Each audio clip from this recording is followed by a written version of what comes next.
We have breaking news from Nintendo today. It may not be the most exciting of news, but when it comes to Switch 2, I think everything counts. So this new video from Nintendo today, the app that occasionally has new details to discuss, shows off for the first time the Switch 2 Joy-Con mouse controls on the Switch 2 OS, as in on the home screen. So let's go play the video and we'll comment about it along the way. So here we go, showing off the mouse right away. You can see they even hovered over Mario Kart World, which could activate it. But we're actually going into the settings screen real quick, and we're going to click on how to use mouse controls, which is hilarious. If you use the mouse to access the mouse controls, the instructions, you probably don't need them.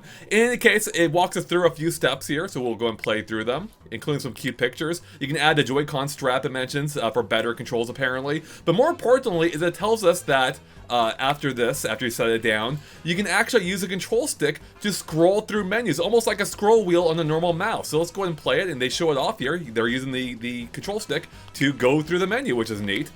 Furthermore, it talks about how you can use a mouse in compatible software as well, which we already knew, and that it's as easy to flip between mouse controls and not as it is in Metroid Prime. We can just lift up the controller and use it normally, as they showcase here, or we can just put it back on the table to continue using mouse support. So this is really cool. You can see them using the joystick to go through the menu normally, again, as I said, but again, just put the mouse down, you got the mouse controls instantly right there, which is super cool. So not a whole lot to comment on, except for the fact that, one, I love this. I'm a huge fan of the mouse in general on Switch 2, especially if I'm playing it at the Dallas event, including a Metroid Prime 4, and so this was neat. That's an option, as kind of expected.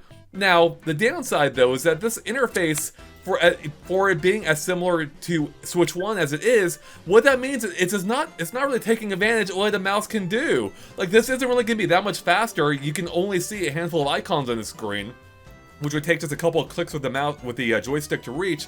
So my point is, I really wish it would update the OS to truly take advantage of it. Now, ironically, where I paused it on the virtual game card icon, had they clicked into that, that'd actually be a little bit more useful, but that's where multiple icons would appear on the screen, and using the mouse would be a little bit quicker.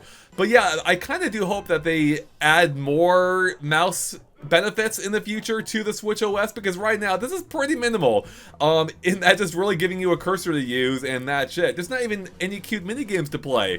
If this were Nintendo of 15 years ago, or 10 years ago even, we would have probably had like the Mario Paint mouse game to play. In any case, I'm nitpicking. This is a good feature overall. I just hope that they update the Switch 2 OS to take even more advantage of it. But let's go play the video out one more time as it closes out the video.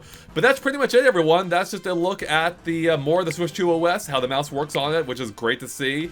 And I can't wait to see how the mouse is used in even more games beyond what I got to play at the Dallas event, because, like I said, it works extremely well, especially at Metroid Prime 4 at 120 frames per second, which feels amazing.